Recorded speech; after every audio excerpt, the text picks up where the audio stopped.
Charlotte Gainsbourg, vous êtes dans un marathon de promotion pour Samba. Vous débarquez à peine de l'avion. Comment ça se Oui, passe? Vous arrivez d'où? de New York. De New York. Vous faisiez quoi à New York? Je m'installe. Vous vous installez à New York. Donc vous quittez Paris pour vous installer à New York pour une carrière plus américaine? Pas de carrière, rien du tout. Je m'installe à New York parce que j'ai envie. Vous avez bien Ça raison. me plaît. Je suis un peu jaloux. Ouais, ouais. Il y a J'ai beaucoup toujours de gens jaloux quand je dis ça, c'est vrai. On va revenir à Paris, Ouais. on va revenir à votre personnage de Samba. Comment vous la voyez, euh, cette femme?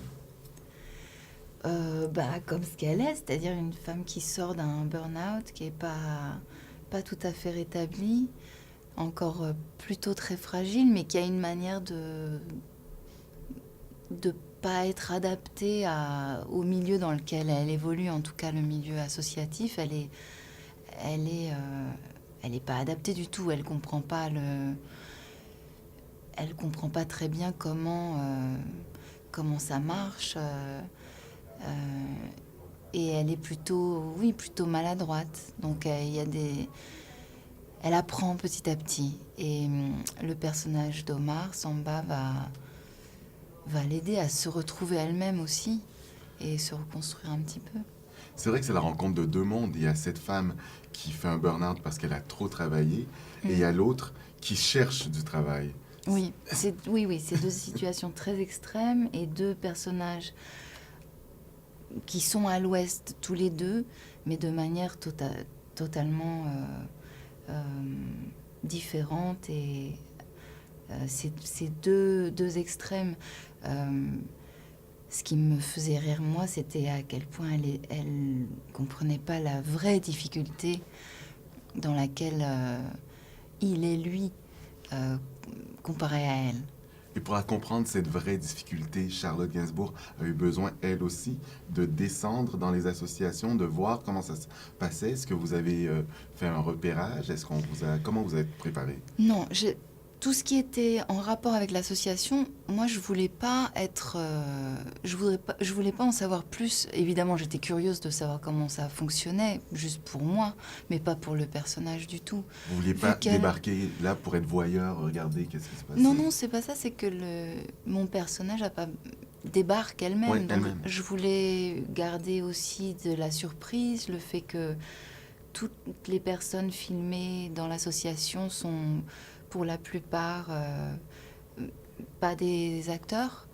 Donc il y avait quelque chose d'assez vrai et j'avais envie d'en profiter, voilà, sur le tournage. Après, moi, ma préparation, elle était plus par rapport à mon personnage, le burn-out, parce que j'en ai jamais fait un réellement. Donc oui.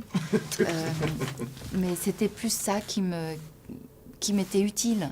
Donc de lire des bouquins sur le burn-out, de voir les cliniques, comment font les gens, c'était plus utile.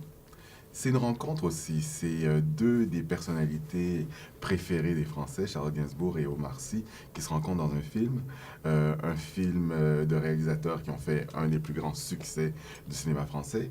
Tout le monde va vous parler de cette pression euh, que, que, que le film va générer parce qu'il y a une attente. Comment vous l'avez Mais vécu? moi, je l'ai pas parce que moi, j'étais pas dans le film précédent. Donc moi, je débarque. J'ai pas de. Ah non, moi, j'ai aucune pression. J'étais très heureuse de participer à ce film, mais parce que c'était pour moi une première aventure, parce que euh, j'ai pas fait le film à cause du succès d'Intouchable. C'était pour travailler avec Omar, pour travailler avec Eric et Olivier, à cause du scénario. Enfin voilà, donc tout ça était suffisant pour moi, euh, pour avoir envie de plonger dans ce film, mais sans aucune pression. J'aimerais pas être à leur place. Non, c'est pas vrai. J'imagine les sessions de fou rire qu'il y a dû avoir sur le plateau, parce qu'Omar, il est capable, Oui, d'être oui. drôle, hein. Ouais. Parlez-moi un peu de l'ambiance qu'il y a eu, la première rencontre déjà. Moi, j'étais intimidée la première fois. Et puis, tout le côté comédie m'intimidait. C'est-à-dire d'avoir un registre de comédie, ça, je sais pas faire. Donc, je sais que jouer des scènes sur lesquelles je peux m'appuyer, mais je peux pas avoir envie d'être drôle. Enfin, je peux pas avoir cette conscience-là. Ça me perturbe plus qu'autre chose. Donc, c'est surtout eux qui ont essayé, enfin Omar, Eric et Olivier, qui ont essayé de me mettre le plus à l'aise possible avec mes capacités à moi aussi. Et le fait que je pouvais appartenir à cette ambiance de film, à ce ton de film. Voilà, mais c'est eux qui m'ont beaucoup aidée. Dernière petite question. Omar Sy est toujours dans la séduction dans le film. Et dans la vie, il a réussi à vous séduire? Vous trouvez qu'il est dans la séduction dans le film? Oui. Je trouve pas. Ouais. Je trouve qu'il est très vrai et très touchant, justement, parce que s'il était dans la séduction, ce serait quelque chose de calculé. Et je le vois comme un personnage très honnête. Donc non, mais il est très honnête dans la vie aussi. Ouais. Et il vous a séduit. C'est de cette façon qu'il vous a séduit. Oui, parce qu'il est touchant. Il est touchant, il est drôle, voilà. Donc comme partenaire, on ne pouvait pas trouver mieux. Ah ben, c'est réussi, hein. Très beau film. Merci. Bravo. Merci.